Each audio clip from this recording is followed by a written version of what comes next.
যদি 2013 সালে এদেশের সকল শ্রেণী এবং পেশার মানুষ ঐক্যবদ্ধ হয়ে হেফাজতে ইসলামের আলেম সমাজের পাশে দাঁড়াতো, তাহলে বাংলার ক্ষমতার মসনদে শেখ হাসিনার মতো দানব তৈরি হতো না। সেই ঘটনার সূত্র ধরে বলতে চাই, 2013 সালের এই বর্বরতার পরেও, এই গণহত্যার পরেও শেখ হাসিনা এবং আওয়ামী লীগকে প্রশ্রয় দেওয়ার কারণে বাংলাদেশের সুশীল নামীয় যেই শ্রেণী আওয়ামী লীগ এবং শেখ হাসিনাকে সমর্থন জুগিয়েছে, প্রশ্রয় দিয়েছে, তারাই 2024 সালে শেখ হাসিনার দানবীয় হত্যাকাণ্ড পরিচালনা করবার জন্য পরোক্ষভাবে সহায়কের ভূমিকা পালন করেছে।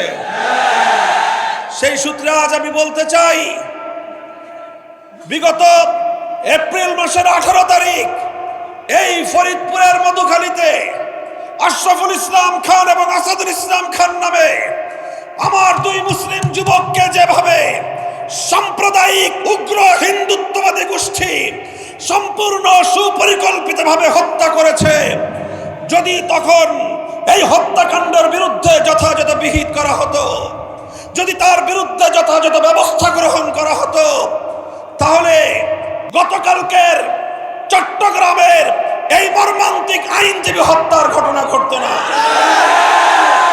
গতকালকের এই ঘটনার পর আজ গোটা বাংলাদেশ হতবাক। বাংলাদেশের বিবেকবান মানুষ বাকরুদ্ধ। একটি দেশের আদালত পাড়ায় যদি একজন সরকারি আইনজীবীর জীবন নিরাপত্তা না থাকে, তাহলে বুঝতে হবে এই উগ্র সাম্প্রদায়িক গোষ্ঠী কতটা ভয়াবহ এবং কতটা দুর্বেদ্য এবং কতটা আগ্রাসী ভূমিকায় তারা পরিণত হয়েছে।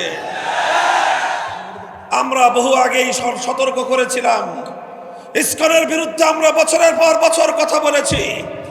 এই ইসকনকে যদি, তাদের অগ্রযাত্রাকে যদি রুখে না দেওয়া যায়, বাংলাদেশের স্বাধীনতা বিপন্ন হবে। জাতি ধর্ম নির্বিশেষে বাংলাদেশের সাম্প্রদায়িক সম্প্রীতির যে স্থিতিশীল পরিবেশ, এই পরিবেশকে ওরা জাহান্নামের আগুন দিয়ে জ্বালিয়ে পুড়িয়ে ছারখার করবে। আমরা অবাক বিস্ময়ে তাকিয়ে আছি বাংলাদেশের বিচার ব্যবস্থার দিকে, সর্বোচ্চ আদালতের দিকে। এখনো ইসকনকে নিষিদ্ধ করা হয় নাই। আজ আমরা ফরিদপুরের গণসমাবেশ থেকে ঘোষণা করতে চাই, এই ইসকন নামক সাম্প্রদায়িক উগ্র জঙ্গিবাদী গোষ্ঠীকে যদি নিষিদ্ধ না করা হয়, বাংলার মাটিতে ইসকনকে অবাঞ্ছিত করতে, উৎখাত করতে যা করতে হয় আমরা নিজেরাই তা করব।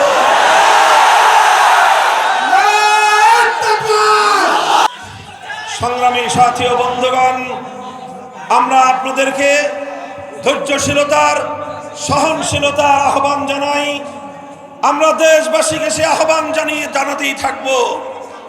আমরা স্পষ্টভাবে লক্ষ্য করছি, বিগত 15 বছর যাবৎ সকল ধরনের কূটনৈতিক শিষ্টাচারকে উপেক্ষা করে, এমনকি ন্যূনতম প্রতিবেশী সুলভ যে সাধারণ সভ্যতা, সাধারণ যে শালীনতা, সেই সভ্যতাকে অলঙ্ঘন করে পার্শ্ববর্তী দেশ হিসেবে বাংলাদেশের ভারত রাষ্ট্র বাংলাদেশের আভ্যন্তরীণ বিষয়ে নগ্নভাবে হস্তক্ষেপ করে চলেছে।